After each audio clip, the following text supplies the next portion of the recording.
Our country is hungry for positivity and authenticity and storytelling. At the end of the day, humanity is the ultimate connector. Beyond party, beyond geography, beyond socioeconomic terms, we're all united by our humanity. And my counsel to folks who are building causes or movements or products, companies, is to strip it way down and define what is the core impact that you want to deliver. Sort of in the nonprofit industry, the common product for every nonprofit is impact, whether you're Elizabeth Dole Foundation or Trevor Project or Wounded Warrior Project or the Red Cross. We all deliver impact in different ways. And if you can distinguish what makes you different, you can build authentic ambassadors and storytellers and deliverers of that message and deploy them effectively, you can build multidimensional coalitions of support and distinguish yourself from the pack. But it's really, really important to recognize the divisive time we are in this country right now, and that people are hungry for things that unite us and bring us together.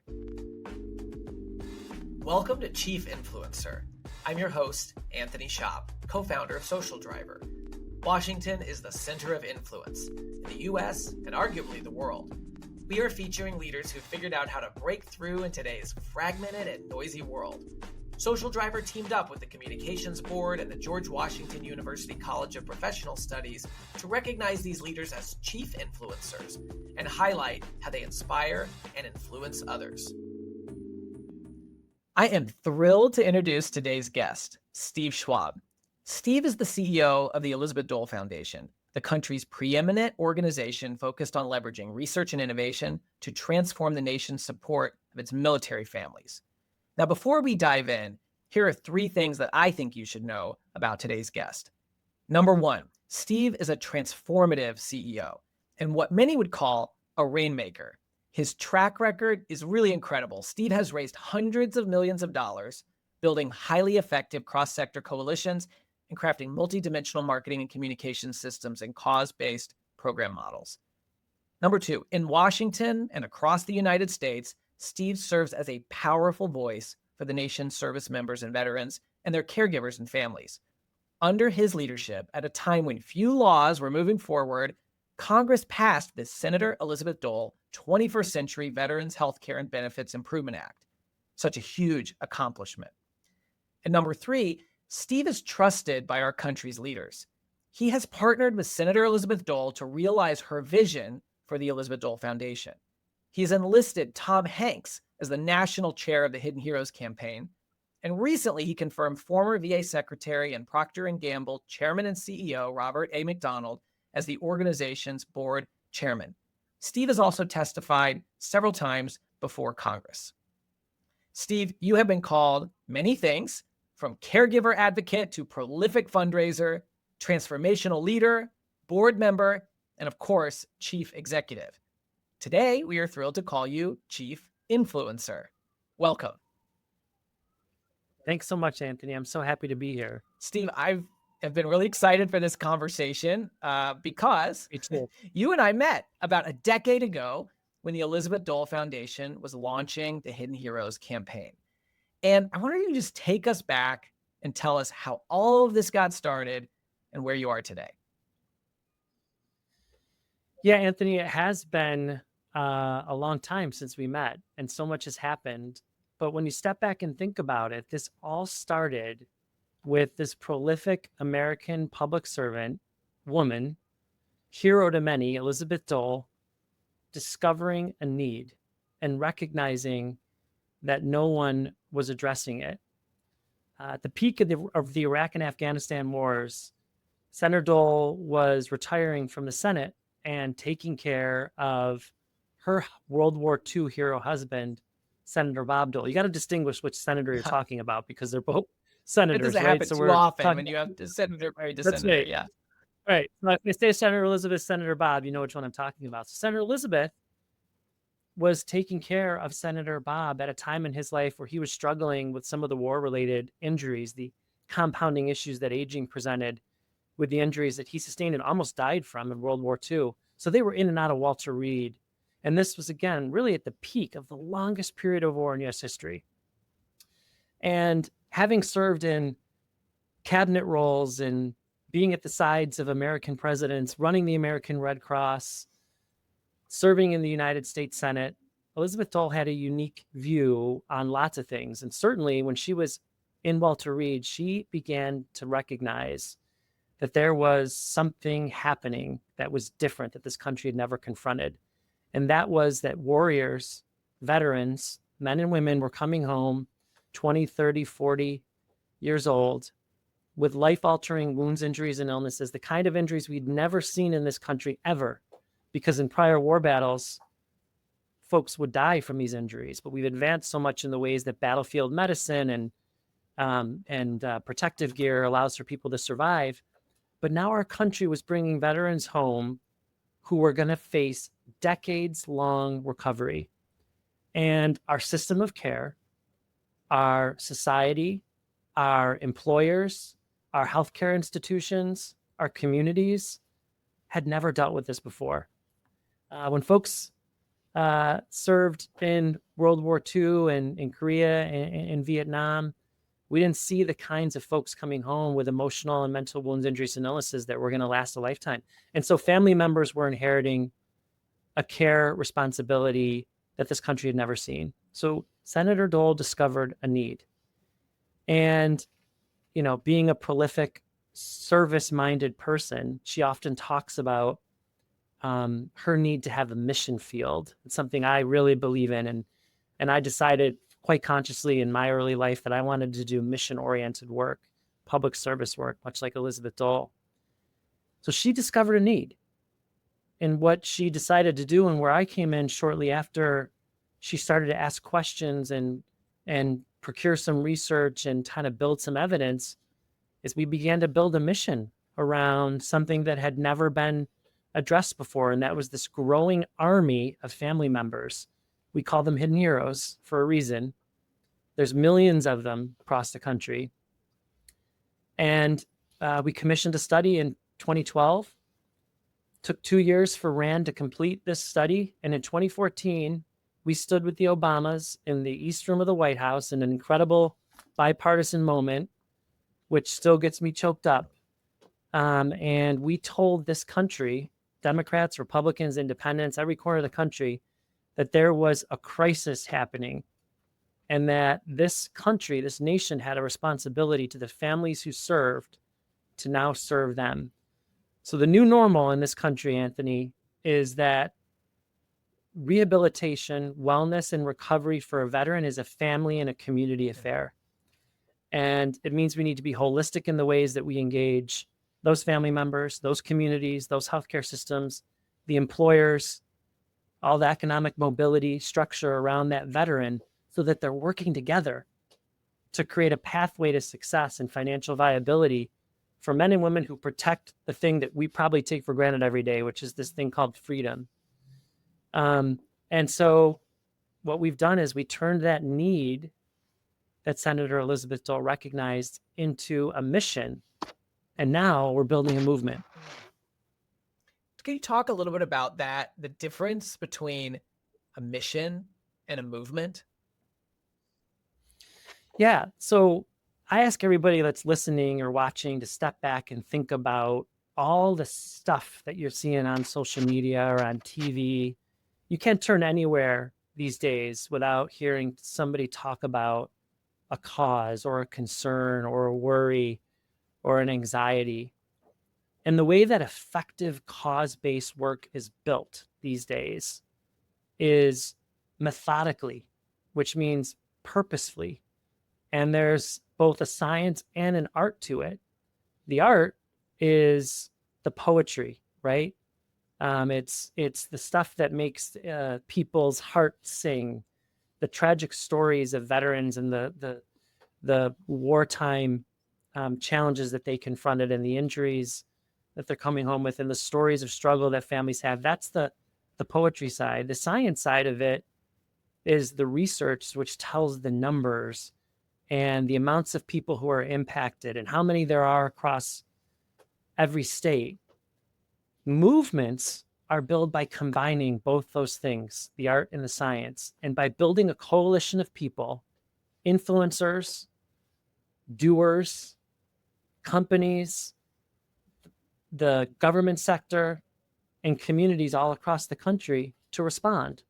And so I distinguish missions from movements by folks who do their homework to get to the science of a cause, having defined the art of it, the compelling, sort of heart-wrenching side of the cause, and then building the stakeholder groups that you're going to engage and move toward the big mountain. What's the vision? What's the thing we're trying to accomplish?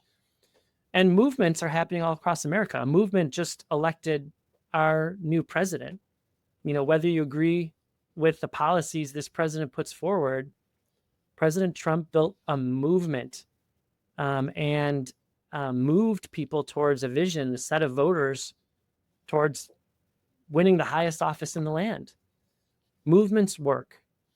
Missions are wonderful, but today, truly successful causes, truly successful political campaigns, truly successful product launches are movement-based. Yeah, and as you put it like that, I think we realize, there's a lot of things that movements maybe have in common with movements over time, but things that make them a little bit different today, which we can talk about in terms of how you're adapting to the new landscape. But it seems like that mission is knowing where you want to go. Like you have the mission to get to the moon, but you got to have that rocket fuel to make the movement to get there. And when I think about the transformative work you've done, we're mostly talking today about the Elizabeth Dole Foundation, but you've done this with other organizations. You're the rocket fuel. I mean, you really figure out a way to get all the right people together to build that coalition. So I want to ask you about that because, you've testified before Congress. You've recruited huge celebrities like Tom Hanks and Savannah Guthrie to join your movement. You've raised millions upon millions of dollars from major corporations and foundations. But then you also speak directly to veterans and to military families. How do you tailor your style of influence to these different audiences? Yeah, so I believe one of the most important attributes in a leader is authenticity. And so authenticity allows me as a leader to transcend the professional side of my work and the personal side of my work. And I don't think that you can be a successful, passionate, cause-based leader, a movement-based leader, without being comfortable with talking about who you are as an individual, what lights you on fire, what's your rocket fuel, as you rightly said, and also be honest and scientific and deliberative and strategic in the ways that you're a professional leader. In other words, how do you build a structure? How do you translate that passion and that drive and that interest and that heart into a mission that people are going to get behind, companies are going to invest in, that have milestones and measurements? So I think it's a blended approach. And that's why, for folks who follow me online, whether it's on LinkedIn, which is really the sort of the main outlet where I spend a lot of my time, but even on Instagram or Facebook, I'm really comfortable talking about my family and how much I love my 15 nieces and nephews and my 6 brothers and my mom and dad and all of that experience growing up, and the love that surrounded me is what inspired my mission-based orientation as a leader and a professional. And so I don't talk about where I came from in a way that's sort of leveraging something towards an end, right? Or using my upbringing or my family or these beautiful kids that are my nieces and nephews as an asset to get somewhere. I talk about them because they truly inspire me to do the kind of work that I do. They're the rocket fuel that enables me to keep the pace that I'm on because I don't have kids of my own. My family is my backbone, and they've helped inform the kinds of things that I want to do in my life. And they help me be that authentic leader, that empathetic leader who can talk openly with my team and with my community about the way that I'm feeling. There's a lot of change happening in our country right now, Anthony. And some people are really excited about it. And some people are really nervous about it. Some people are really anxious about it. And in a moment like this, being authentic and acknowledging that sort of elephant in the room, or in donkey, in case you're talking about a Democrat or a Republican, gives people comfort. It lets them know that you're a human being. It humanizes you as a leader and individual. And, emotional intelligence and empathy it is really a strength, I think, in leadership and cause-based work.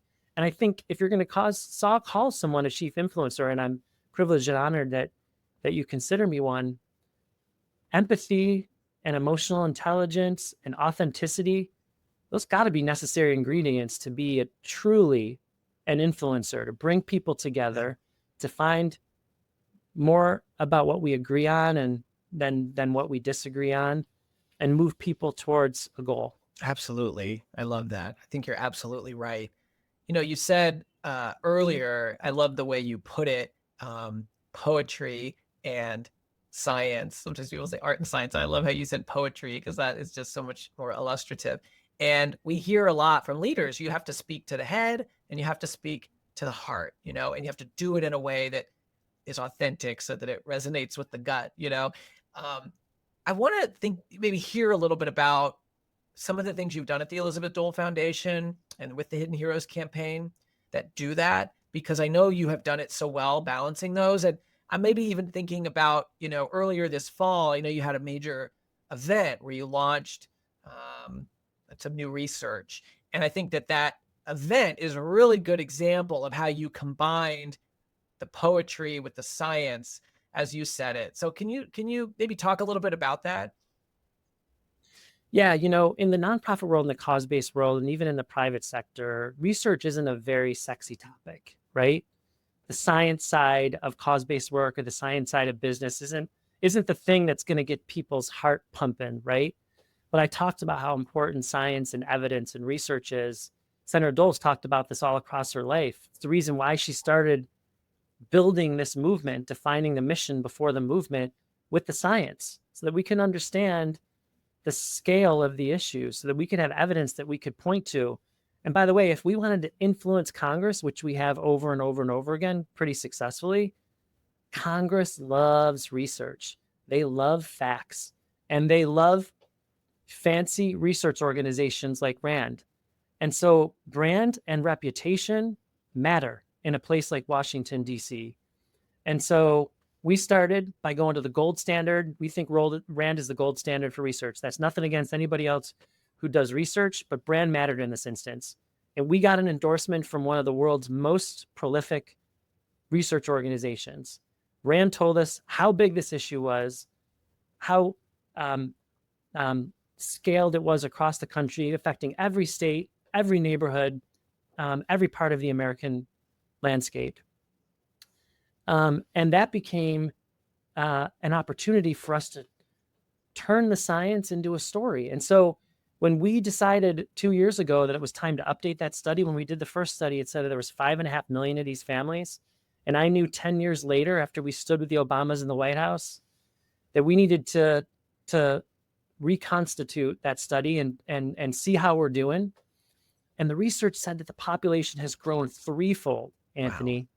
It said that we've gone from 5.5 million of these families to 14.3, almost 15 million Americans across this country and around the world who need vital life-saving support to sustain the health, wellness, and recovery of their veteran. That's a huge number. And that's inside, by the way, a number that's 100 million plus of Americans who are caring for someone as a caregiver. It's 1/3 of our country is in the business of caregiving. You either are or will be a caregiver someday. Very few issues in American life that touch almost every American family. That's what the facts say. We brought our constituents together this fall, and we convened, thousands of folks at Amazon's global headquarters here in DC, this really cool office, which maybe added a little bit of sexy quality because people really wanted to see this new cool place. And it is amazing. And Amazon was amazing to invite us in.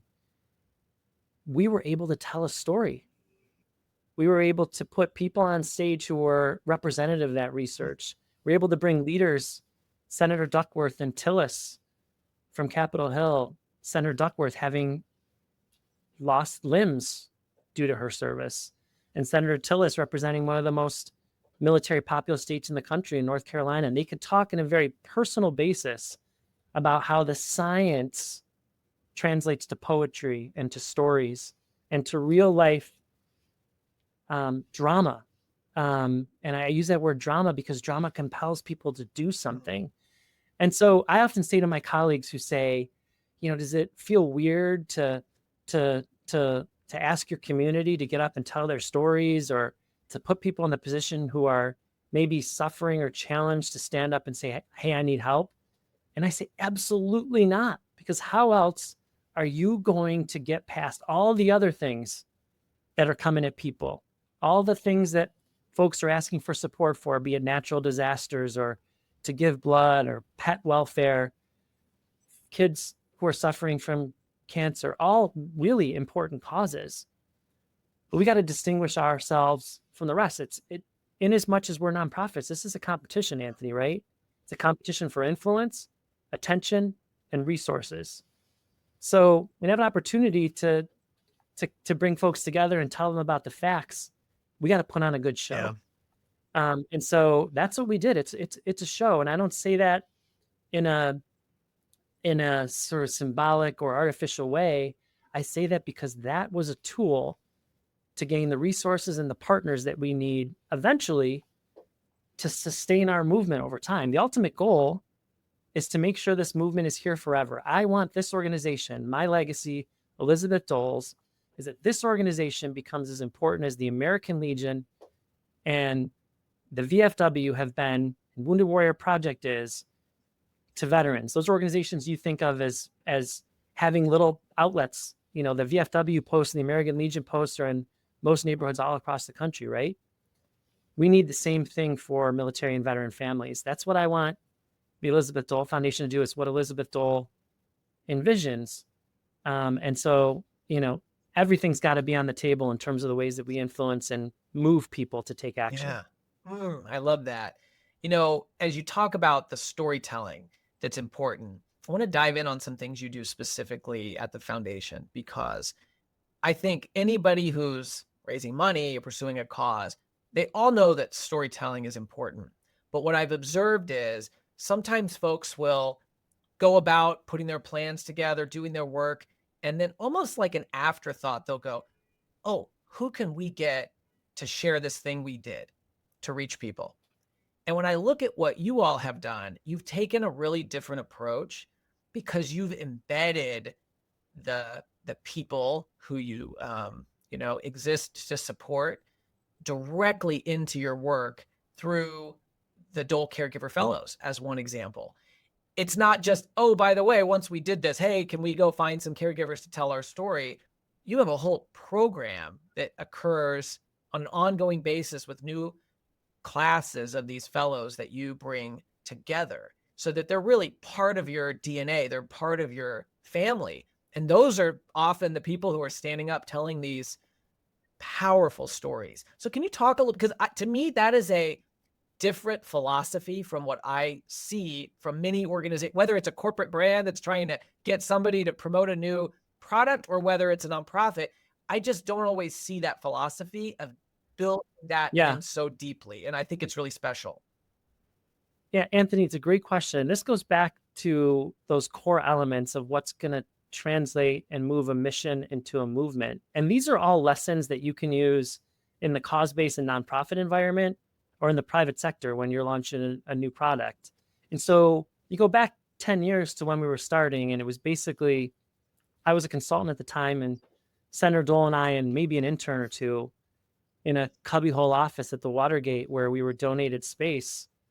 And we were lucky for it to really begin to build the plan that was going to shape this mission and ultimately fuel a movement. And we recognized that we're pretty resource poor at that point. So how are you going to build a when we have the science, it says it's a nationwide effort. You don't have the resources right away to build a nationwide staff. Well, we said we're going to find and identify and recruit fellows, folks who are military and veteran caregivers who are providing this care day in and day out to their families. And we developed basically a field effort. It's like a field campaign, which says we're going to recruit folks who are willing to raise their hands and share their story. And we're going to empower them with the resources that we had, with the training and the tools to become advocates, ambassadors, and doers in all 50 states across the country.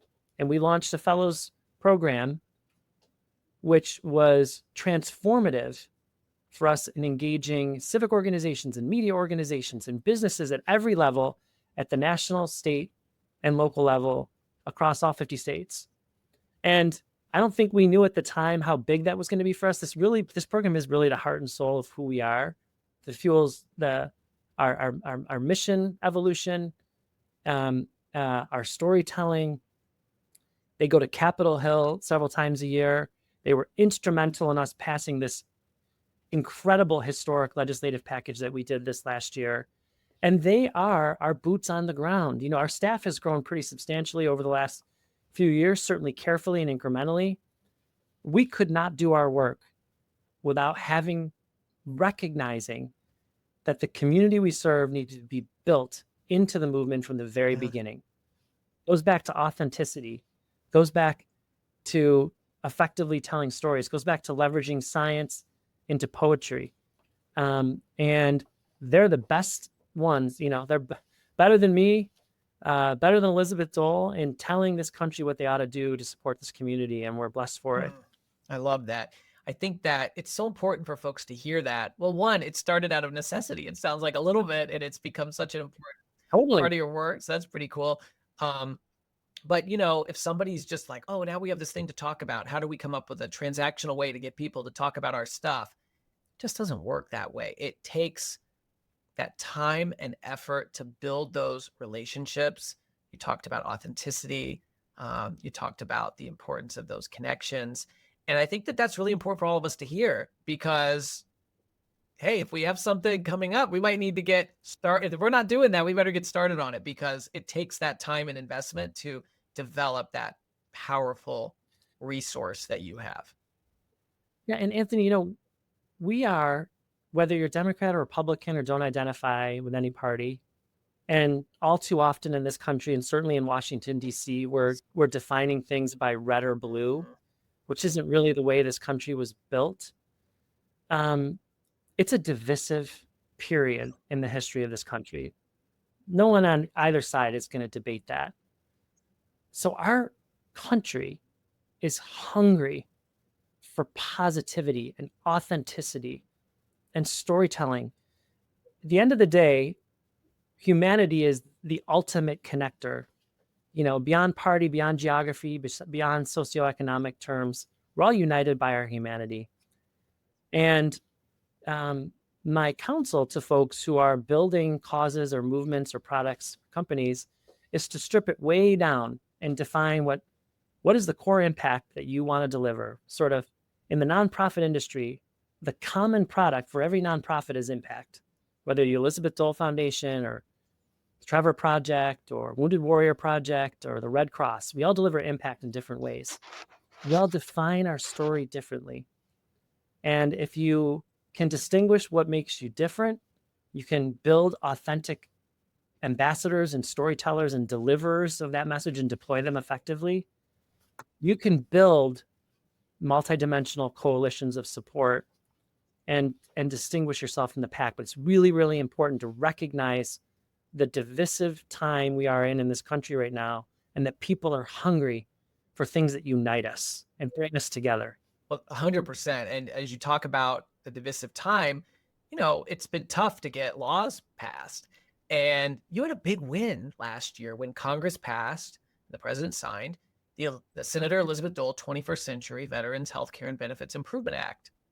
And I wonder if you could talk a little bit about how you influence stakeholders specifically when you're trying to change public policy. Yeah. Well, I've got some really important lessons, and the biggest one is never give up, because it took nearly 3 cycles of Congress to get traction and eventually pass this bill. Even for a former senator. Even for a former senator who, by the way, one of the advantages of having a former senator as your founder, and Senator and I probably did over 600 to 700 personal visits to members of the Hill across those 3 years. Elizabeth Dole was literally going door to door on Capitol Hill. I was by her side. We usually had a caregiver fellow with us. Imagine for a moment that this prolific American public servant was doing what every other American citizen has to do to get a bill passed. You got to put the work in. You got to develop a robust, direct effort, a field campaign like we did with the fellows, where the storytelling becomes important. But then you got to deploy and knock on doors on Capitol Hill. And by the way, one Congress, we passed the House, another Congress, we passed the Senate. And it didn't get support on the other side, because sometimes one House agrees on a set of principles and the House and the Senate have different ways of thinking, and then the eventual bill doesn't get passed. A lot of folks give up and walk away and say this isn't going to happen.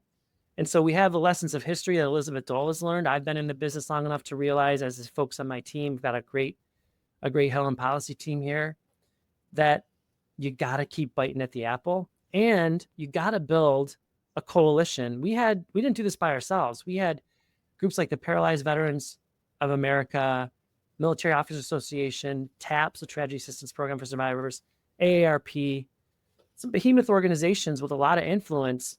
So, we would have better been the front woman here was Elizabeth Dole. But we had an army of folks behind us who were knocking on doors with us, knocking on doors separately with us, activating their constituents to call folks, to send letters, to post on social media.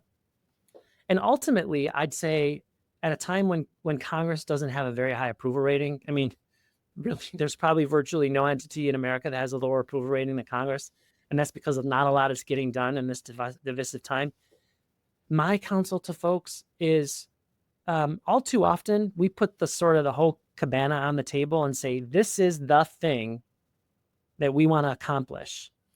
And instead of doing that, we said, we're going to put the thing on the table that we think mostly everybody agrees on is able to be accomplished. Democrats and Republicans can probably agree that this component of military family health is going to work. And we did that. And once we got people around the table that agreed on that, then we began to layer on the other pieces, increasingly getting to the more divisive elements of the bill, so that those things weren't on the table, right away, Anthony, and people didn't put up their borders and their walls at the outset. Something I really deeply believe in. And Senator Dole has taught me that she and her husband practice all throughout their politics. And President Reagan used to say to her, take one bite and come back in, and you get people in once they agree on what that first bite at the apple is. It's a principle that I'll continue to use, and I think anybody who wants to get Congress to take action really needs to think about. This episode is brought to you by the George Washington University's College of Professional Studies. With in-person and online programs ranging from master's degrees in public relations strategy to certificate programs in digital communications, GW offers more than just the credentials to help working professionals get ahead. It prepares them to be leaders in their field. I'm a proud GW graduate myself, and I can attest that the faculty members combine academic rigor with real-world lessons that can't always be found in textbooks. Check out cps.gwu.edu for more information. I love that. Now, real quick, since we talk a lot about process and chief influencer, how you get these things done, I just want to make sure folks understand the impact of what you actually achieved with this law. So can you just tell us, what's the outcome for the people that you represent? Yeah, in a nutshell, the system of care, VA and DOD, but primarily VA, was built to support care that is delivered in a clinical setting. So veterans come to a facility, they receive their care, and they go home. Everything has changed, even in civilian medicine. And this really is going to be a model for the way that hospitals and healthcare institutions across the country function. And that is to divert a whole lot more of our resources and investments into technology, clinical practices, and processes that encourage the development and innovation of in-home care delivery, remote access, electronic health record systems that allow caregivers and family members to engage remotely and with providers and to seamlessly carry records from the DoD side to the VA side. This bill also allows organizations like ours, for the first time in history, to become endorsed advocates for people inside the healthcare system. We've been able to do that for decades for veterans for their benefits under the veterans benefit structure.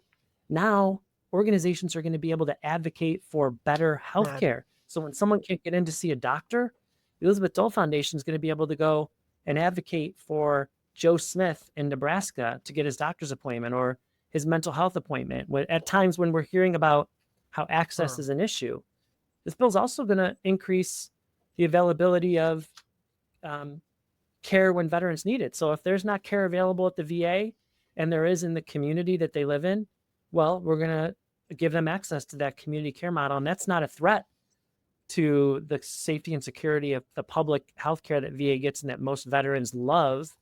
It's giving them access to care where and when they need it. It also improves mental health support for families and respite care. It creates innovation around the ways that we deliver that care across the system. It's a mammoth bill, but primarily the biggest theme is it's going to allow VA to recognize and recalibrate the ways that it's interacting and delivering care in a world where it's not being done entirely and mostly in a clinic. Yeah. I love, thank you for just unpacking it, because it is a huge deal. It is a major lifeline for these families to be able to get care when you need it, where you need it, to have somebody be able to advocate for you. It's a really huge achievement. Congratulations to you. Congratulations to your whole team. And when we think about how you got there, I know that you talked about the many partners you enlisted, all of whom have a number of other priorities too, right? But you got them on board. And you've also really done a great job of enlisting a whole who's who of big names from the worlds of media, entertainment, politics. I mean, all these names that every American has heard of. I want to ask you, Steve, these are people who get bombarded with requests to sign on to things, to show up for things, to do things. And you are so effective at getting them to say yes. What is your secret? I think my secret is going to people with the right thing at the right time. I'm a big believer. I've talked a lot about authenticity and passion. I often talk about my passion meter. When I hire someone, the last gut check I have is how passionate do I think this person, this individual is for the mission that we're engaged in. If someone doesn't have a passion for what we do, then they're really not going to be inspired to get involved. That's also true of people you want to engage in your mission. Yeah. A lot of folks are really obsessed in the cause world with finding, recruiting, and identifying ambassadors because they think star power is a means to an end, right? By getting, Susie Smith, the biggest celebrity in the world, it's going to amplify what we do. I don't think that's right. Unless Susie Smith or Tom Hanks or Savannah Guthrie or Ainsley Earnhardt from Fox News or Adam Driver have reasons in their life, authentic reasons that drive their passion around a cause like this. In Tom's case, Tom is one of this country's most prolific and passionate storytellers about military service. Band of Brothers, one of the most incredible, the Pacific, Saving Private Ryan, Forrest Gump. Tom partnered with Bob Dole to raise the money, hundreds of millions of dollars necessary to build the World War II memorial.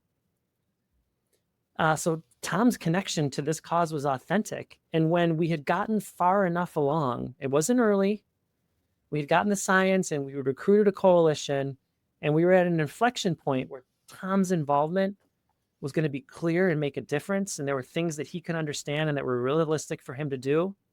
We went in and he said, to Senator Dole and I'm in it for life. Tell me what I got to do and I'll do it. It was similar with Savannah and Ainsley. In Savannah's case, her family is served, and Savannah has great admiration and passion for service and for the faith connection that many people in our military and veteran community have, as does Ainsley Earnhardt, who herself is a person of faith like Savannah. And one of the characteristics of the community I serve is, and the science says this, is that veterans and military family members consider their faith a really, really important part of their life and often turn to people in the faith community as much as they do clinicians and doctors and other folks. And faith has become too political in this country. And it really shouldn't be, because people express their faith in different ways. I grew up, and my faith a really important part of what I do. I don't talk about it maybe as much as a lot of folks do, but it is important nonetheless. And I think faith can be another uniting characteristic where we can meet people where they are. And in this case, it inspired Savannah and Ainsley to get engaged. And so it's the identification of authentic ambassadors who, by the way, if Tom, Savannah, and Ainsley hadn't got engaged, Jocko Sims, who's one of our longest time passionate ambassadors, if they didn't have a heart for what we do, they wouldn't be doing it. I might get an event or two out of them, Anthony. They might come do an event for us and walk away and we never hear from them again. The ambassadors we're talking about, and you've been at a lot of these events, they're with us for the long haul. They're more in the business of saying yes than they are no, because it's the authentic connection. They believe about it. They're passionate about it. And we're being careful about the things that we ask them to do, because when they get engaged, they're making a real difference in the mission and the movement. I'm so glad that you talked about that, Steve, because I think, just like we talked earlier about the fact that you might, wait till you do something and then go ask if, regular people will share it. I think that happens a lot with celebrities as well, that people, like you described, they just think, oh, I want to get the star power. And they don't really think about, you need to find somebody that has that authentic connection. And that's a lot harder to find. It's a lot harder to activate, but you get that long-term result that you described, and it makes such a difference. And I hope leaders or communicators listening who might be thinking about their own opportunities to work with, major influential figures, really take that to heart. I think it's such a great lesson. Yeah. And by the way, for those who are interested in causes, and you go to a cause and you see 1,000 names, challenge yourself to go a little deeper and see where there are causes who have those authentic connections with people who believe in them. I'll bet that those are the causes that are actually making a real difference in the lives of the communities they serve. Yeah, absolutely. Well, speaking of influencers, you have quite a LinkedIn following, Mr. Schwab. You are what I would call a power user. I mean, you post a lot. You do a great job. You follow the best practices we talk about, because you're tagging people, you're using photos, you're telling great stories. And I know it's really you behind the curtain. This is not, something that you just watch somebody else do for you. You are intimately involved. You are commenting. What do you say to another CEO who says, Steve, I don't have time for LinkedIn? I say to that CEO, take a look at my calendar, which, I think today is this interview is my 7th meeting of the day. And I'll challenge any CEO, and we all got different levels of responsibilities. My organization may be smaller than some and bigger than others.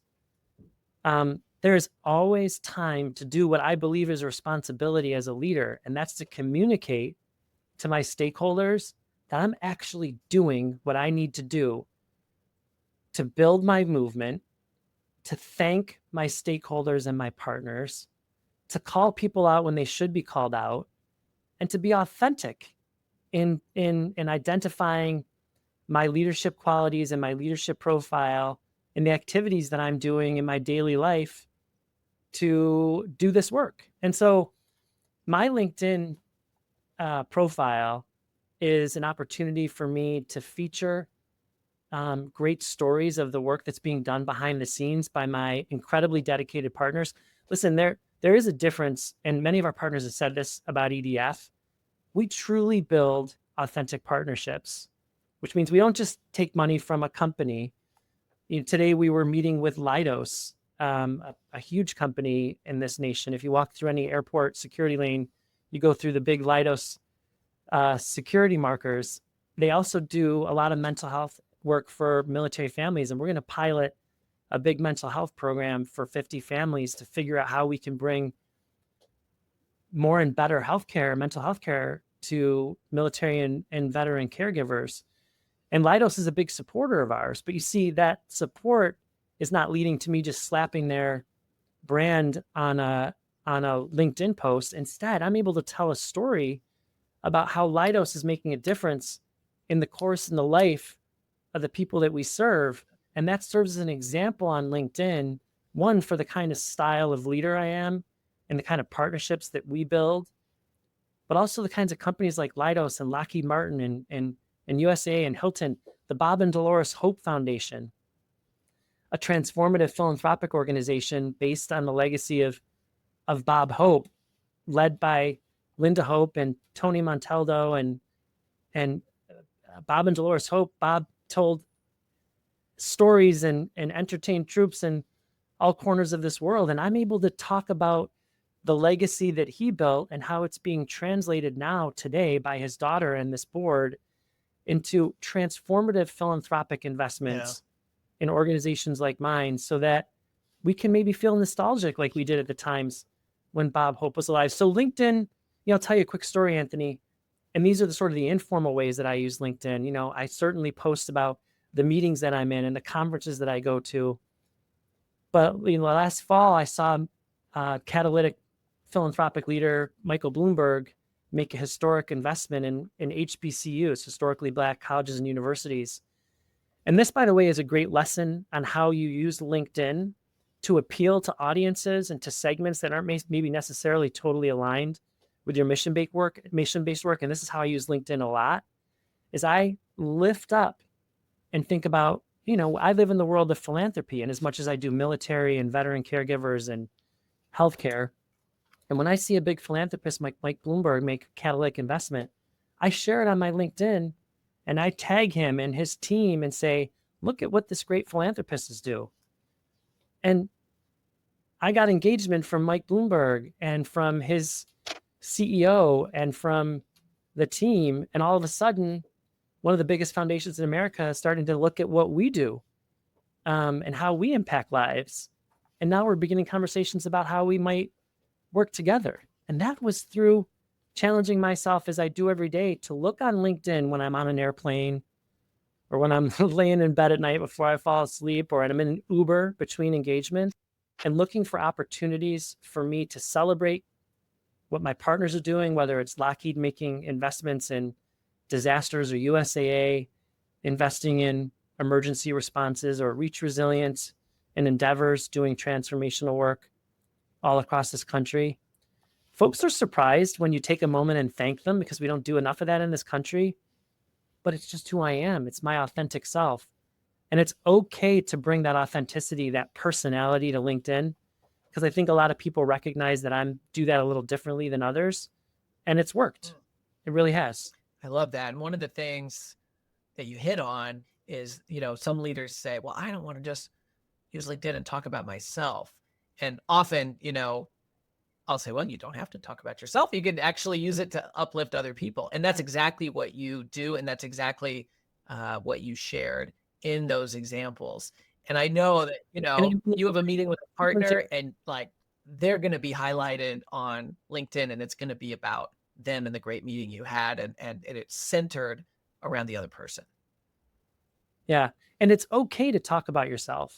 It really is. We should be comfortable doing that. But I think if you look at my profile, most of the time it's featuring what we do and who we are and who our partners on. But don't shy away from, promoting a great achievement. Yes. Or, I just got into Duke for an executive master's program, and I celebrated that achievement and put it on my LinkedIn. That's an opportunity for me to say to my partners, look what I'm doing for myself to evolve myself as a leader, to make myself better for the future. And there's ways you can do that humbly and authentically. Without feeling like you're self-promoting. Yes, absolutely. What a great lesson. I want to also just give you a chance to talk about, we've been talking about this kind of last decade of work that you've done, but more recently, there's another coalition that you all have really launched, and you're taking it to the next level. And I just want to make sure that folks know about Face the Fight. Yeah, Face the Fight is a groundbreaking initiative that is led by the private sector, and that the Elizabeth Dole Foundation is privileged to be fueling the growth of the coalition around. USAA is the founding partner. We recruited Reach Resilience, a foundation associated with Endeavors, and the Humana Foundation to invest in recruiting organizations all across the country into a coordinated effort that builds philanthropic resources to cut veteran suicide in half by 2030. Suicide is an epidemic facing our country generally. And inside the MilVet population, the situation is much worse. We'll lose many military connected people in the course of the time, Anthony, that you and I have just spent together today to suicide. And it's much higher than the civilian rate of suicide. Neither are acceptable. And USAA took a big risk. They're a financial services company who certainly supports the military and veteran community, but they said enough is enough. Let's bring more catalytic members of the private sector. Let's bring more innovators like Starbucks and Walmart and Fox Corporation and Lockheed Martin, and certainly Humana that's made big investments, Reach Resilience.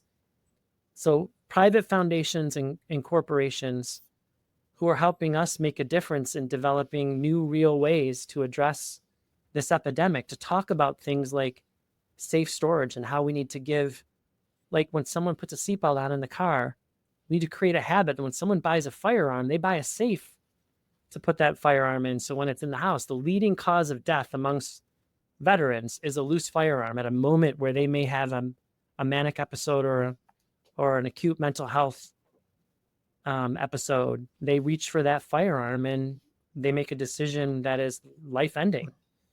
And so there are ways it's preventable. The only good news here is that it is preventable. It's really hard, and it's really difficult work. And we've built a coalition of the willing, including a lot of NGOs and nonprofits who've been at this for a long time, to swim in the same direction, to come together, and to make investments. The philanthropic dollars we're raising are going back to the organizations who are making the biggest difference to end veteran suicide. It's life-changing work, Anthony, yeah. And we got to thank USAA and Reach Resilience and the Humana Foundation for taking a risk, and the others who are coming alongside us to make it possible to end this epidemic. Yeah, absolutely. Very important. And I just think it's pretty amazing what you all are doing through Hidden Heroes, and now the powerful work that you're doing to expand that impact for the veteran and military community through Face the Fight. So thanks for sharing about it. Last thing I want to ask you about, Steve, is just, you have had the opportunity to work with your boss, Senator Elizabeth Dole, and her late husband, Senator Bob Dole. And I wonder if you could share any of the lessons that you've learned from them. Yeah, thank you for asking that, because, they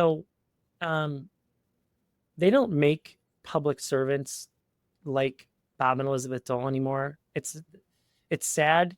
And I hope that the pendulum's going to swing and that we're going to see that purity and nobility of public service return. It's what inspired me to do the work that I do every day. And it's real with Elizabeth Dole and Bob Dole. We lost him a couple years ago. There's a reason the two of them found each other. I talked a lot about authenticity, faith, something that drives her mission work every day, family, selflessness. And this is a woman, by the way, who at 89 years old, may be on her treadmill right now, which is something she does regularly, or getting ready to go out to dinner, which she does several times a week, or knocking on the door of someone in Capitol Hill. She's taught me that the key to health and vitality is to having a mission, a purpose. And that doesn't mean that you shouldn't retire or take a break. But in doing so, what's the thing that you're rededicating yourself that's going to fuel your health and your vitality and your brain and your body? It's bigger than yourself. And so I ask people to think about that. What's the thing that you're taking on that is bigger than you, that you're trying to solve? It can be big or small. It could be something with your family. So I've learned that that's really important for me. I've also learned that as busy as she gets, that you got to make time for yourself. Senator Dole does quiet time a couple times a day. It's contemplative, prayerful, meditative time where she can spend a little bit of time on her own, kind of organizing herself and making sure she stays in the driver's seat in the course of a busy day. Something I do every Sunday night before I start my week is some quiet time where I build the things I want to accomplish over the course of this week. What are the things that are going to drive us as an organization by next Friday, instead of doing what a lot of people do, Anthony, and starting it on a Monday and just being barraged by your emails and your calendar? We're all in reactive mode. You got to put yourself in the driver's seat. So take time throughout the day. I do yoga 3 to 5 times a week, mostly 5 times a week. It's changed my life. I do it in the mornings before I get started with my day. Sometimes I do it at night as well. And that drove me to taking that contemplative time on Sundays to create my list. And then I send it out to my 3 chiefs, the folks who are senior leaders in my organization, to say, here's where I'm going into this week. Important for them to see and then recognize how they can support me and develop their own sort of driving, influencing agenda for the week. And all those are things that I learned: integrity, honesty, authenticity, purity, and selflessness from Elizabeth Dole. By the way, in addition to being one of the nicest people I've ever met, I don't think I've ever heard her say anything bad about someone. One of the sharpest political minds, tactically and strategically, of anybody I've ever met. And she can do it in a way that is positive and uplifting. Don't get me wrong. She can also figure out how to get around someone who's creating a barrier or a block, or undercut someone who's undermining her, but in a way that lifts people up. It keeps people united. It's really inspiring, and I've been doing this work for 11 years because of her. Certainly because of her and because of the community that we serve, but she is certainly a big reason why. Thank you for sharing that, and thank you also for sharing some of your personal tips and how you apply it to your quiet time at the end of the week for planning, sharing that with your team, the yoga, because I think it's just, a lot of times leaders don't share those things, and I think it's really important for folks to hear what works for them. You also talked about being in the driver's seat, and I would be remiss if I did not say that, we just feel so privileged at Social Driver that we've had the opportunity. You trusted us 10 years ago to come on board and help you. And, we've been able to work with you for now a decade on things ranging from websites to communications campaigns and everything in between. And we're just really grateful to be a small part of this mission and this movement. Well, you guys are a big part of it, and I might have chosen that word driver for a reason. But we've grown our work together because you're so good at it, Anthony, and we appreciate the growing body of work that you do to help us influence and move people to take action. Ultimately, that's what's going to change the game for the millions of people that we serve. You got to have a means to the end. You got to have a story. You got to have that mountain that you're moving towards, and the science and the poetry to get there. And y'all have helped us do that. Well, thank you. Thank you for saying that and being such a great partner to us. As we wrap up, this was such an incredible conversation. I'm so grateful for you making time to share with us. And, one of the things you said at the end was that Senator Dole taught you the key to health and vitality is to have a mission and know what that mission is that's greater than you. And in today's conversation, you really talked a lot about how you shape that mission, as well as how you fuel the movement that gets you there. And some of the themes that really jumped out at me, Steve, were translating science into poetry, the importance of finding that balance and doing that through storytelling, of course, but really authentic storytelling, whether that's Steve sharing his own experience, your own experience on LinkedIn, digitally, or on stage as you do so eloquently, but also building a movement of others to tell their own stories, which you started by necessity, we learned, with the Dole Caregiver Fellows when you were just, starting out without a large team. And as your team has grown, that that army of caregiver fellows has grown. So you have these ambassadors across the United States, not to mention these major influencer ambassadors that aren't just doing it transactionally, that are there for the long haul, like Tom Hanks, Savannah Guthrie, and the others who you mentioned. It also just stuck with me that, as you worked through multiple congresses, multiple sessions, multiple congresses, as we say in DC, to get the act passed that got passed last year. Never give up. You have to persist. And you and Senator Dole were knocking on doors and pounding the pavement on Capitol Hill with hundreds of meetings to make that happen. And we really can't give up when something is important to us, when it's that mission that is key to our health and vitality that's bigger than us.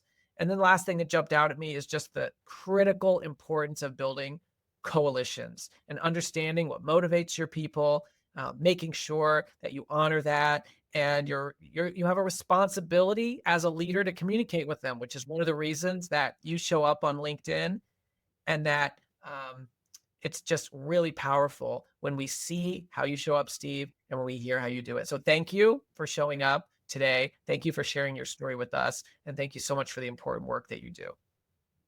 Thanks so much for the opportunity, Anthony. This is really fun. Chief Influencer is a production of Social Driver. We help clients transform complexity into clarity with people-centered strategies. Whether you're looking to elevate the influence of your brand or your leaders, check out socialdriver.com to learn more. For show notes or to nominate a guest, visit us at chiefinfluencer.org or follow Chief Influencer on LinkedIn.